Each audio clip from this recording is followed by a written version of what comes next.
Boa tarde, Deus abençoe muito, mas muito mesmo você, sua casa, sua família. Que alegria estar com você, que alegria ser acolhido aí no seu santo e abençoado lar. Eu, Frei Rinaldo, nunca estou sozinho com o meu super time, o melhor time da TV brasileira, minha gente. Então nós estamos muito felizes de poder estar com você, ser recebido por você. Já começou, minha gente, sábado à tarde, no conforto da sua casa, já almoçou, já deixou tudo prontinho, agora é o seu momento de cuidar um pouquinho de si. É isso que a gente quer, que você cuide um pouquinho, se prepare bem para o final de semana, acompanhando a Rede Aparecida de Comunicação, de modo especial, é claro, o Saúde e Fé. Porque aqui a gente, todo sábado, a gente um médico diferente, um especialista novo, a gente traz assuntos relevantes para a gente quê? Cuidar melhor da nossa saúde. Queremos cuidar de você, queremos cuidar da saúde da sua família. E é tão gostoso quando você está junto conosco.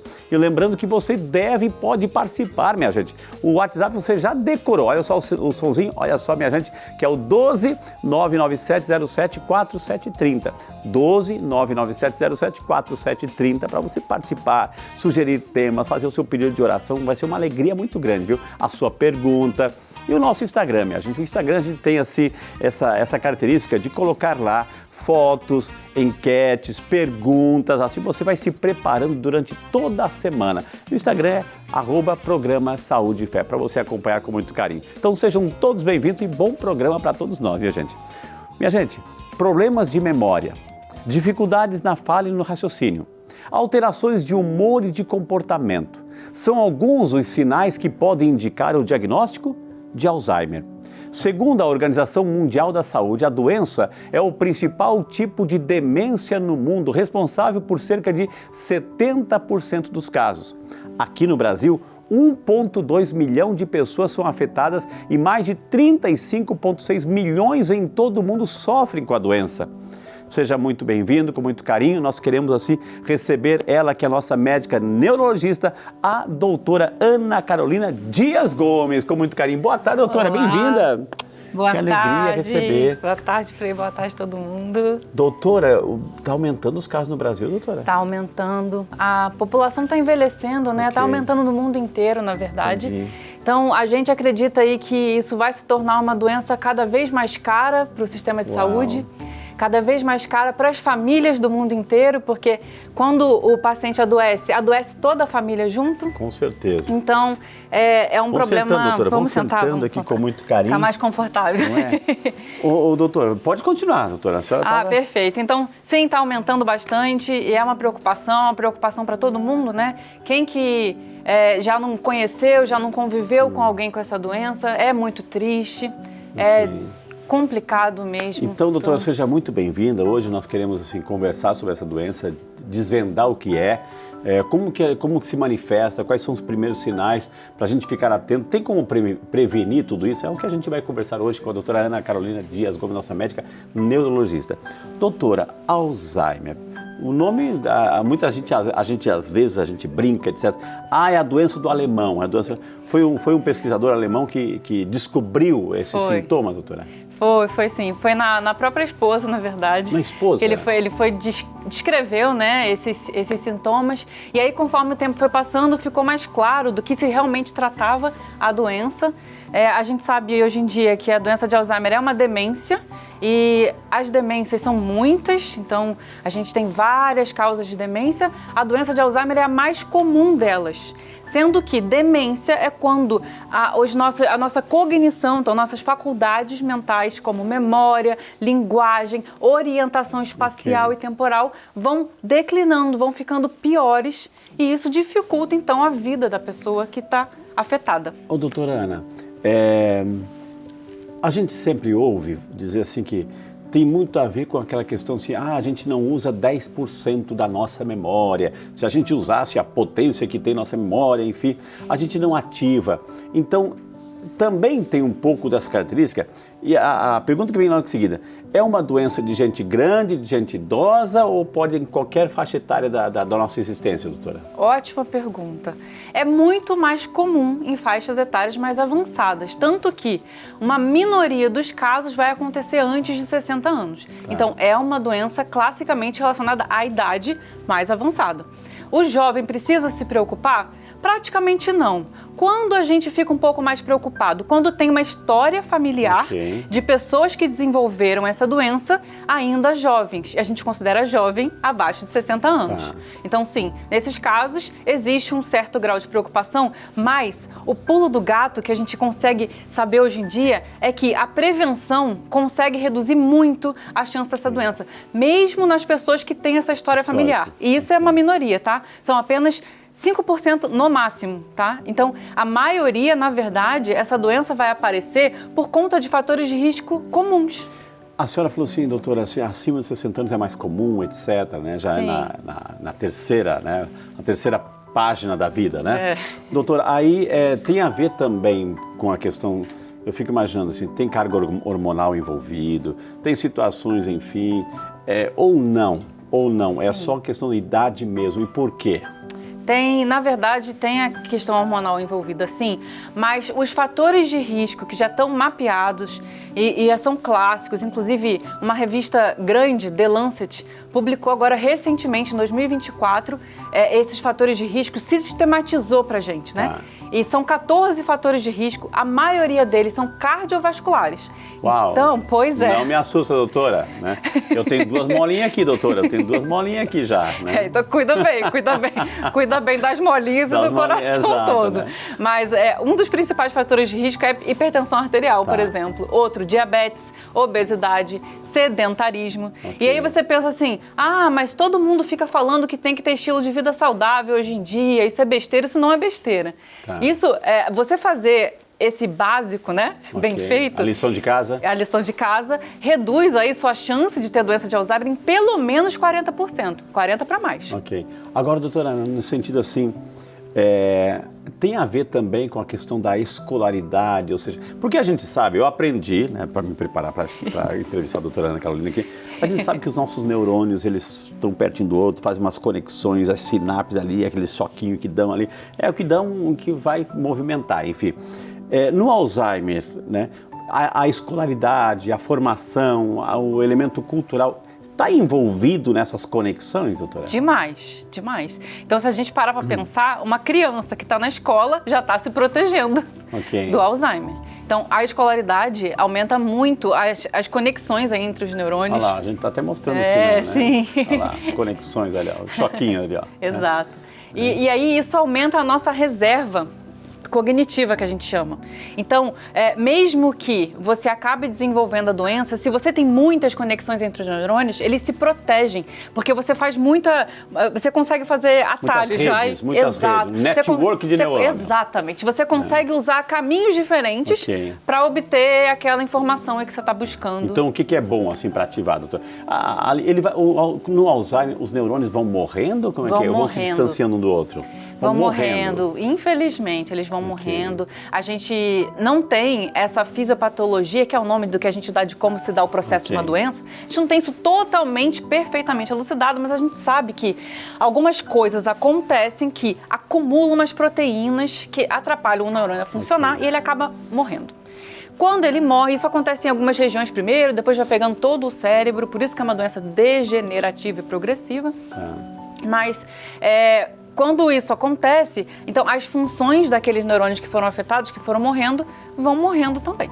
Não, isso não tem nada a ver, doutora, assim, com aquele diagnóstico assim, ó, a desmielinização da camada, isso é esclerose.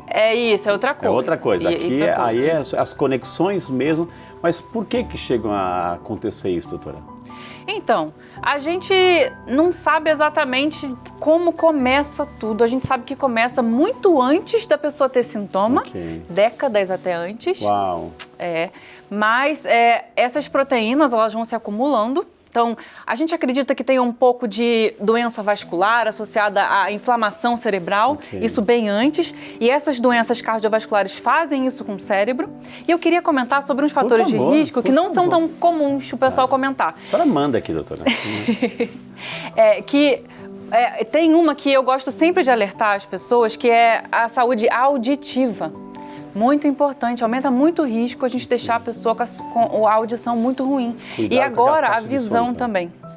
cuidar daquele sono alto, aqueles fones de ouvido o tempo todo. Exatamente. Isso pode ser um dos fatores de risco. Um dos fatores de risco. Entendi. A Mas visão, você falou da visão também. A visão entrou agora. Entrou agora nessa última revisão, junto com colesterol alto. Visão por quê? Ou seja, a pessoa A visão baixa. Então, tentar sempre deixar a saúde visual saudável também. Isso começa também desde jovem, se protegendo do sol, evitando, enfim, o uso de lentes de contato de maneira adequada e diversas outras coisas. O que o Alzheimer vai dando sinais no corpo, doutora? Assim, claro, a gente já sabe que é predominantemente depois dos 60. Mas que sinais que ele vai dando? Ou seja, a pessoa começa a esquecer as coisas, é a memória, é a cognição, vai enrolar a fala, como é que é? Geralmente é a memória primeiro. Então a pessoa ela começa a ter uma dificuldade de lembrar coisas que antes eram bem mais fáceis para ela lembrar. Então, ela se dava muito bem em certas tarefas domésticas, tarefas fora de casa, no trabalho, e de repente ela começa a perceber que está difícil, as pessoas no entorno também podem começar a perceber.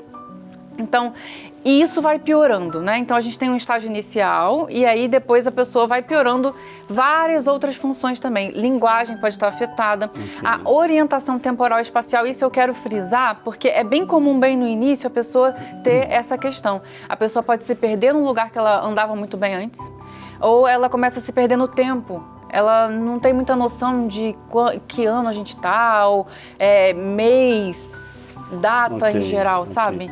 Doutora, também tem a ver com essa situação de que a pessoa, ela começa... Porque às vezes a gente ouve e fala assim, nossa, Frei, o meu avô, ele tem uma memória, ele lembra detalhes da sua infância, detalhes do passado, enfim, mas ele não lembra do que almoçou, no que jantou no dia de ontem, etc. Isso. Mas lembra... também, às vezes a gente elogia porque, poxa, que memória! E às vezes não é tão... Isso, muito legal essa sua colocação, porque é exatamente essa memória recente que começa a dar problema, é ela que dá o tilt aí inicial. Então, a pessoa geralmente não tem a memória antiga afetada e ela vai ter essa memória recente afetada. É mais comum essa evolução. Ela começa a buscar os arquivos ou os arquivos vão aparecendo sem ela... Como é que é? Na verdade, os arquivos já estavam lá e às vezes... fica até mais fácil, talvez, para ela acessar alguma coisa assim, ou ela talvez esteja buscando um pouco de segurança em memórias que ela já tem, alguma coisa assim. Mas a memória recente realmente é a que dá mais problema inicialmente. Agora, também tem esse fator, doutora, assim, que gostaria que só colocasse assim, tipo, elementos como o álcool, por exemplo, ou seja, tudo aquilo que a gente também acompanha, a gente sabe que outro dia... tempo aí teve as Olimpíadas, boxe, pontapé para lá, tem aquelas lutas também que é pontapé para todo lado, enfim, e a intenção é abater o oponente na cabeça, né, nocautear, enfim. Tudo isso vai afetando a médio e longo prazo? Demais. Esse é um dos fatores, daqueles 14 fatores que eu comentei também, o trauma na cabeça. Então, isso aumenta muito o risco, é muito perigoso. A gente tem alguns lutadores, por exemplo, que desenvolveram demência precoce até por conta disso. E o álcool, ele é, assim, arrasador para o cérebro. E ele vai ser mais arrasador para algumas pessoas do que para outras, mas ele é terrível e ele aumenta o risco de Alzheimer, mas também de outras demências. E ele pode causar a própria demência alcoólica também.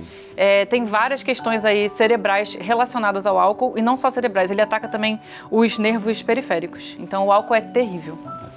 O Alzheimer, então, é mais neurológico, é a cabeça, é a memória, é a minha relação com as pessoas, a minha relação com o meu entorno a partir do meu sistema de conhecimento, de cognição, doutora? Exatamente. Mas aí, com o passar do tempo, lembrando que está tudo no cérebro, né? Então, os comandos de todo o nosso corpo estão no cérebro. Então, com o passar do tempo, acontece que vai pegando também a parte de sistema locomotor, a pessoa fica com a parte motora alterada, ela começa a não conseguir andar direito, a parte de deglutição também pode ficar alterada, até a parte de respiração pode ficar alterada. Porque geralmente a gente confunde isso com o Parkinson, né? Que a pessoa acaba não tendo os motores, o sistema motor, né? A diferença é que o Parkinson, ele vai pegar a parte motora inicialmente e pode ou não pegar a parte cognitiva depois, num padrão diferente do padrão do Alzheimer.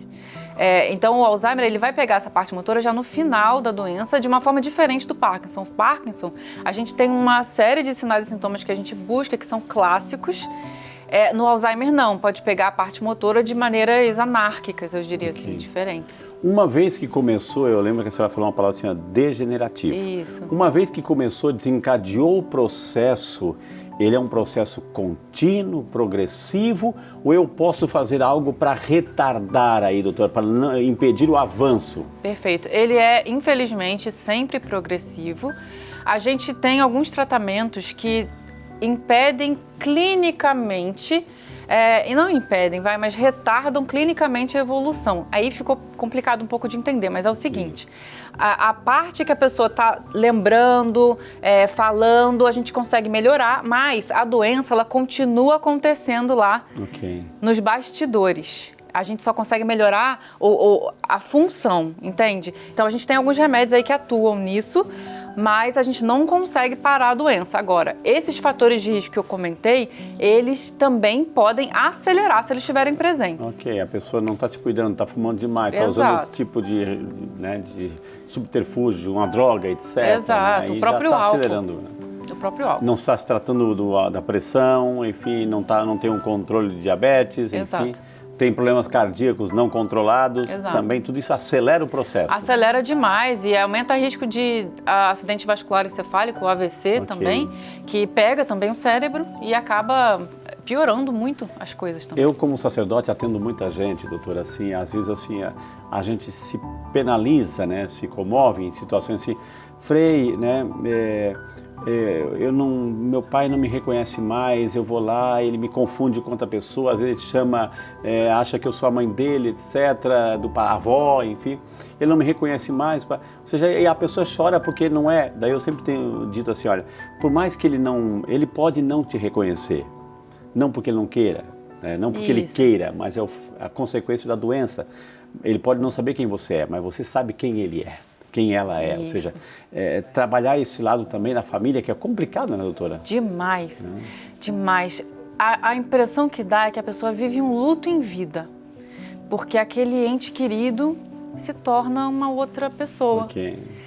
Então é muito difícil mesmo, é um desafio, mas é muito importante sempre ter em mente que a pessoa não está fazendo aquilo porque ela quer, ela não tem intenção nenhuma, ela está sofrendo de uma doença, ela precisa de ajuda, precisa de tratamento e acompanhamento e muito carinho. Agora, doutora Ana, isso é importante, muito carinho, ela, nesse processo desse cérebro que começa a dar esses lapsos, essas falhas, digamos assim, não sei se eu posso chamar falhas, mas assim, tem momentos e momentos que vem aquela lucidez, né, e momentos que vem aquele apagão, doutora, é assim que funciona? Sim, geralmente sim. Então, quando a gente vai chegando numa fase mais moderada, até avançada, é muito comum que a doença flutue muito os sintomas, né? Então, tem dias que a pessoa está melhor, igual a gente. Tem dia que a gente acorda super bem, radiante, né? E tem dia que a gente não está tão legal. Então, isso acontece também com a pessoa com Alzheimer. Então, ela pode acordar num dia um pouco mais lúcida, um pouco melhor, lembrando mais das coisas. E no outro dia, ela não está tão legal. Até momentos no mesmo dia também isso pode acontecer. Tem um momento do dia que é bem sensível, que é o pôr do sol. A gente tem a síndrome do pôr do sol. Esses pacientes costumam ficar mais confusos nesse horário. A gente não sabe explicar muito bem por quê, mas esse horário é um horário bem sensível e ruim para esses pacientes. Podem ficar agitados também, agressivos. Gente, quantas informações estamos hoje aprendendo aqui com a doutora Ana Carolina Dias Gomes, nossa médica neurologista. Vamos fazer o seguinte, eu vou chamar um intervalo rapidinho e na sequência, quando voltarmos aqui, eu vou no dia a dia, como que a família pode interagir, como a família pode lidar com isso aí, além, é claro, de responder às suas perguntas, a sua participação. Tudo isso e muito mais só para você, mas lá no próximo intervalo, a gente volta já só para você. E já estamos de volta com o nosso Saúde e Fé, hoje falando sobre o Alzheimer com a nossa médica neurologista, a doutora Ana Carolina. Mas antes de seguir o nosso bate-papo com ela, eu tenho um recado também para o seu coração. Querido devoto e devota de Nossa Senhora, sua generosidade mantém a casa de Nossa Senhora e leva o amor da Mãe para muitos lares através da Rede Aparecida. Nossa gratidão a toda a família dos devotos. Graças à sua doação mensal, o santuário está preparando uma linda novena e festa da padroeira, com toda a estrutura necessária para acolher devotos que vêm trocar olhares com Nossa Senhora e levar a casa da Mãe Aparecida até sua casa. E se você está pensando como pode fazer para ajudar, é muito simples. Dê o seu sim, faça o seu cadastro ligando para 0300 210 1210 ou acessando a12.com/família dos devotos. Participe da nossa família e ajude a cuidar da casa da Mãe Aparecida. Desde já, o nosso muito obrigado. Mas agora vamos continuar o nosso bate-papo com a doutora Ana sobre o Alzheimer, essa realidade assim que no Brasil 1,2 milhão de pessoas, doutora, está aumentando, Vai aumentar mais. O Brasil está envelhecendo, logo, é uma doença também dessa faixa etária, logo também está aumentando o número de pessoas afetadas com Alzheimer. Doutora, eu terminei o bloco passado com esse desafio. A gente já vai colocar também o seu WhatsApp. Você fez sua pergunta, você vai ter o direito aí de ter a sua resposta, viu? Agora, no dia a dia, a pessoa acha que tem uma certa autonomia, se respeita, é o avô, é a avó, é o pai, é a mãe, enfim.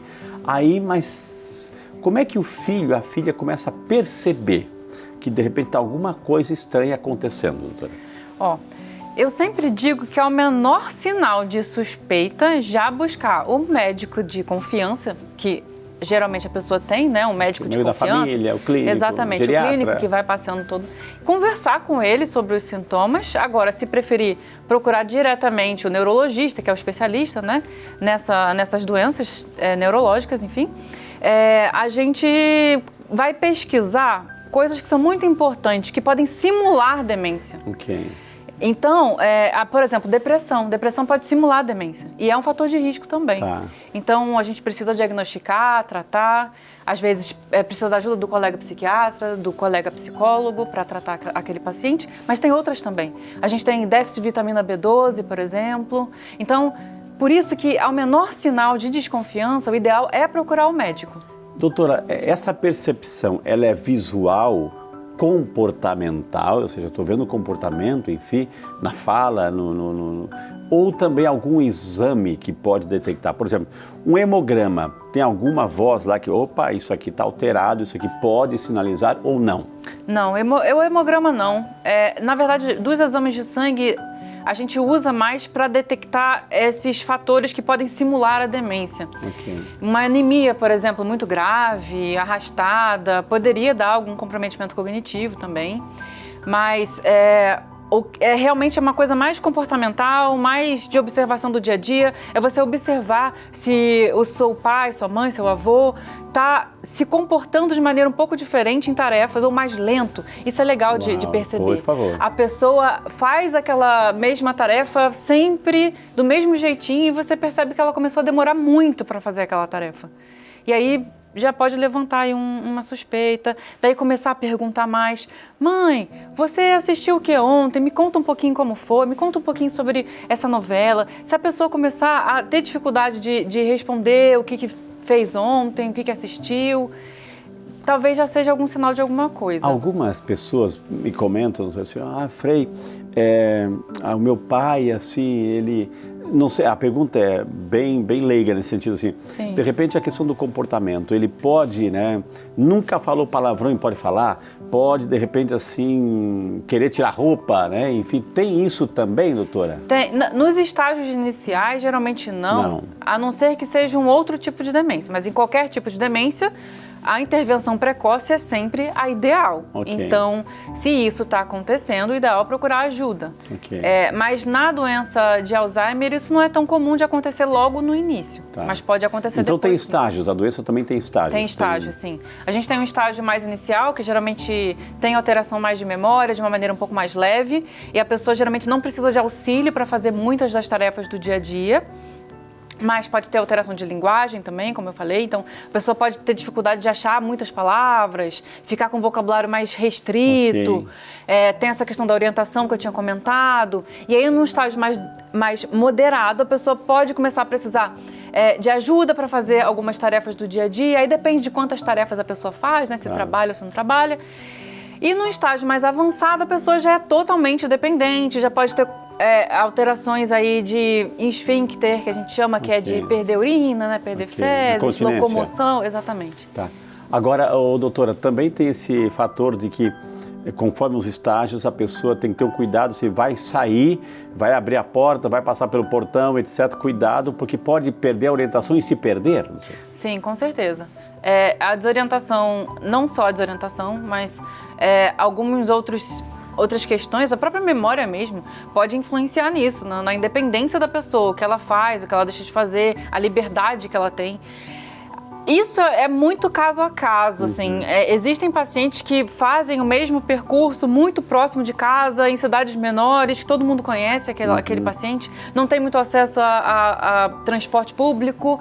Nesses casos, às vezes, dá pra gente postergar um pouco essa decisão de tirar totalmente a liberdade da pessoa, mas em geral, é bem seguro deixar essa pessoa vagando, né, sozinha. Vamos ver se começaram também a chegar perguntas aqui, você quer participar, você está interagindo, a gente incentivou no início, então é claro que você vai ter o seu direito aqui. A Super Thalita Nunes, de Betim, Minas Gerais. Boa tarde, Thalita, Deus te abençoe. Bem-vindo ao Saúde e Fé, Thalita. Meu avô, de 84 anos, foi diagnosticado com Alzheimer. Quais cuidados devemos ter com ele agora? Pergunta Thalita. Uma coisa bem prática, doutora.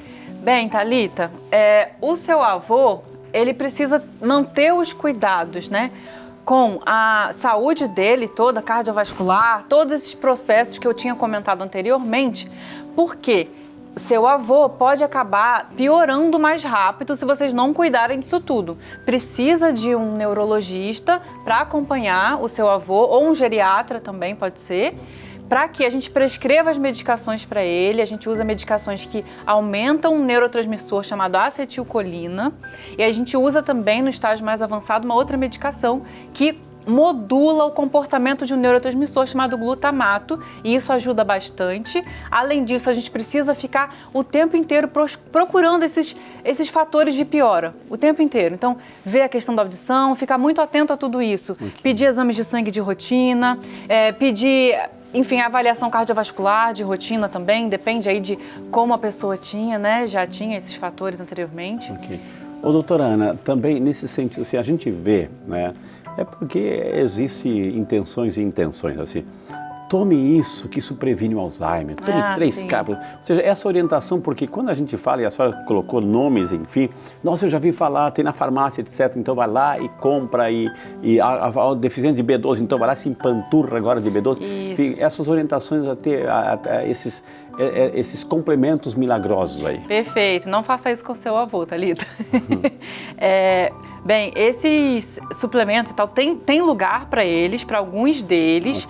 Isso deve ser individualizado. Isso não dá para ser comprado na internet ao léu, assim. Isso é individualizado. A gente geralmente precisa fazer uma avaliação do paciente. É indicado pelo médico. Exatamente. Tem que ser bem indicado.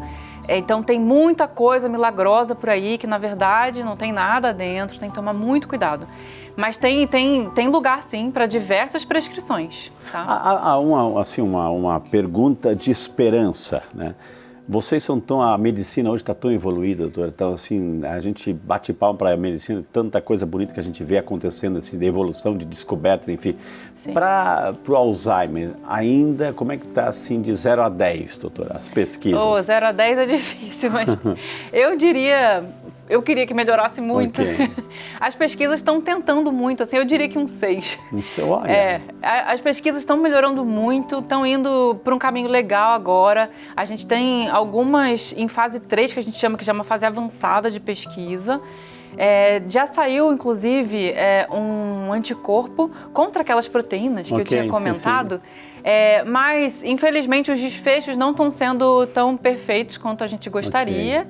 Mas agora que a gente está cada dia mais conhecendo os caminhos de destruição no cérebro, a gente está conseguindo intervir, fazer pesquisas para intervir em outros momentos dessa cascata aí do Alzheimer, sabe? A gente chama de cascata quando uma coisa vai puxando a outra, assim. Então, a gente está vendo outros locais aí para intervir. Tem bastante pesquisa acontecendo, bastante mesmo. Vamos a mais uma esperança tá legal. Tá legal, então. Tá legal. Doutora, muito assim, depois que eu tive o Covid, a minha memória não funcionou mais. Ótimo. Também tem isso? Demais. E é verdade. Tá. O Covid, ele é terrível. Ele causa uma bagunça no cérebro e ele dá mesmo sintoma cognitivo. Na maioria dos casos, esses sintomas cognitivos, eles são reversíveis, mas o tempo de duração pode ser longo, pode ser mais de ano. E não pode ser confundido com um diagnóstico de Alzheimer? Pode, super pode. Ainda mais se pegar um paciente nessa faixa etária. É um desafio pra gente. Ok. Mas Dá o diagnóstico certeiro. Exato. O que a gente fica de olho? A gente fica de olho sempre na progressão. A gente vê se o paciente piorou ou se, na verdade, ele teve algum evento ali e depois ele se manteve estável. Se o paciente vai piorando, a gente preocupa muito, porque aí está sendo progressivo. Parece que tem alguma coisa que está acontecendo ali ainda. Então, esse seria aí o sinalzinho de preocupação. Mais perguntas chegando aqui no Saúde e Fé, a Super Olga Cruz de Tanguá, Rio de Janeiro. Boa tarde, dona Olga. Bem-vinda também, a senhora e a sua família aí de Tanguá. Minha mãe tem 70 anos e pergunta a mesma coisa várias vezes. Isso pode ser Alzheimer, essa repetição, doutora? Olga, pode ser, mas não se desespere, porque pode ser aqueles outros fatores que eu comentei. Muita coisa pode explicar esse quadro da sua mãe. Então, não criemos pânico, mas procure o médico, por favor. A questão também de estresse, doutora, assim, o fator emocional pode acelerar o processo também. A pessoa está estressada, a pessoa está numa carga emocional muito grande, uma perda muito grande, isso pode acelerar? Pode acelerar. A gente sabe hoje em dia que o estresse pode causar inflamação no corpo todo, inclusive no cérebro, mas em geral é mais uma coisa que confunde do que causa, sabe? Então, manejar estresse hoje em dia é necessário para todo mundo, para todos, inclusive para esses pacientes. Mais uma pergunta a tempo ainda, gente. Vamos aproveitar o máximo aqui. A Super Sônia Bueno de Amparo, São Paulo. Boa tarde, Sônia. Bem-vinda também você, Sônia. O Alzheimer pode aparecer somente em idosos ou pode aparecer também em pessoas mais jovens? Recapitulando aí, doutora. Sônia, então, o Alzheimer pode aparecer em pessoas mais jovens. Eu considero uma pessoa de 60 anos super jovem. Então, pode acontecer, mas é muito raro. Minoria dos casos, esmagadora, menos de 5% dos casos. Tá.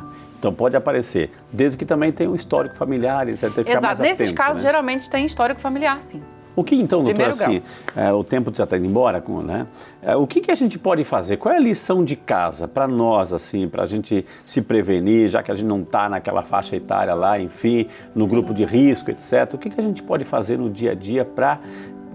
bom, se aparece, paciência, né? Mas assim, a gente também pode colaborar com o nosso corpo. Demais, demais. Como eu falei, 40% aí de redução se você fizer o dever de casa da saúde em geral, né?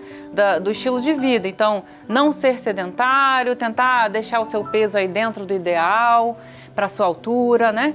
Tentar cuidar sempre do coração, cuidar da pressão. Então, ter um médico de confiança, eu acho que é o mais importante, porque ele vai te estimular a ter tudo isso bem em dia mesmo. Então, eu diria que se tivesse que escolher alguma coisa, seria o estilo de vida, com certeza. Porque não só o Alzheimer a gente vai prevenir tudo. Brincar bastante, jogar demais. Cruzada, manter contato com pessoas que você ama. O isolamento social também ler, fator leituras de risco. boas. Exato, gente. Estimular bastante sempre.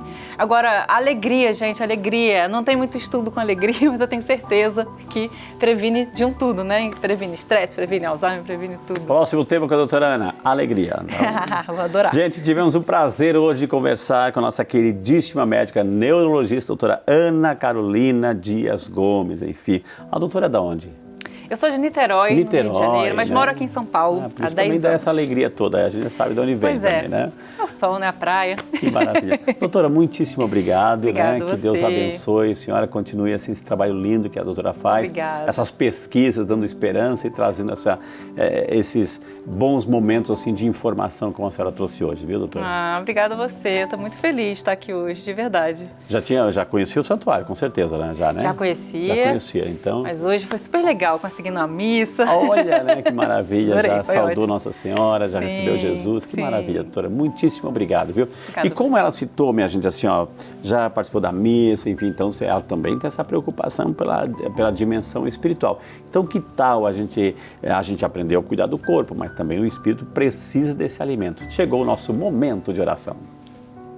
Senhor, nossa rocha e nosso Redentor, Pedimos que fortaleça a fé daqueles que lutam contra toda espécie de enfermidade. Que eles vejam em cada dificuldade uma oportunidade para se aproximarem mais de Ti. Dai-lhes a cura, ó Deus, e permita que testemunhem Teu amor e Tua misericórdia em Tuas vidas. Que a fé seja a grande luz que os guia através das noites escuras causadas pelas doenças. Por Cristo nosso Senhor. Amém. Meu amado irmão, minha amada irmã, como foi importante o programa de hoje. Alzheimer, afeta a memória, diz respeito também, como a gente aprendeu com a doutora Ana, a questão cognitiva, o conhecimento, esquecimento. Né? Por isso que a gente tem que ativar, por isso que a gente tem que, como disse a doutora, relacionamentos. Né? E nada mais bonito também que um relacionamento da fé, um relacionamento com Deus, uma vida de oração, uma vida de comunhão, participar da igreja. Bonito o testemunho dela, eu fui à missa, que bonito. Então a gente tem essa necessidade dessa comunicação, necessidade desse aprendizado, de pegar a palavra, de ler a palavra, de meditar a palavra, de forçar, digamos assim, do ponto de vista da oração, o nosso cérebro a se comunicar com Deus. Então, não vamos esquecer desse momento tão especial. Mas agora, ao lado da imagem de Nossa Senhora Aparecida, nossa mãezinha, ao lado da imagem de São Peregrino, quero colocar também as suas intenções por sua família, pelas pessoas que estão doentes, as pessoas que estão acamadas, as pessoas que estão hospitalizadas, as pessoas que estão vivendo a dor do luto, os médicos, os enfermeiros, os plantonistas, os agentes, os cuidadores, a gente coloca tudo isso na oração. As pessoas que estão com câncer, pedindo a intercessão também de São Peregrino, o protetor contra o mal do câncer, para que tenham força, que acreditem que o maior remédio está dentro de cada um de nós. Então, por suas intenções, por você, por sua casa, por sua família, para que tenha um final de semana abençoado, um final de semana alegre, um final de semana cheio da graça de Deus, de muita paz, de muitas bênçãos de Deus. Por isso, eu queria convidar você agora a rezarmos juntos uma Ave Maria. Ave Maria, cheia de graça, o Senhor é convosco. Bendita sois vós entre as mulheres e bendito é o fruto de vosso ventre, Jesus. Santa Maria, Mãe de Deus, rogai por nós, pecadores, agora e na hora de nossa morte. Amém. E agora, colocando a água no copo, segure o copo com fé, a gente vai invocar uma bênção muito especial. Senhor, aqui te apresentamos essa água tão limpa, pura e transparente. Dignai o Senhor abençoá-la, santificá-la, purificá-la, que ao tomarmos essa água, Senhor, desça sobre cada filho, cada filha, toda a bênção, a proteção, a saúde física e espiritual. Em nome do Pai, do Filho e do Espírito Santo. Amém. Essa água a gente vai dedicar à nossa convidada de hoje, a doutora Ana Carolina, viu, gente? Mas pode tomar com saúde aí, com alegria, a sua aguinha também. E nós vamos ficando por aqui. Obrigado pelo carinho, final de semana chegou, descansa, mas não descuide também a parte espiritual. Vá na missa, viu, gente? Que Deus abençoe em nome do Pai, do Filho e do Espírito Santo. Amém. E semana que vem estaremos juntinhos com mais uma edição do nosso Saúde e Fé. Deus abençoe.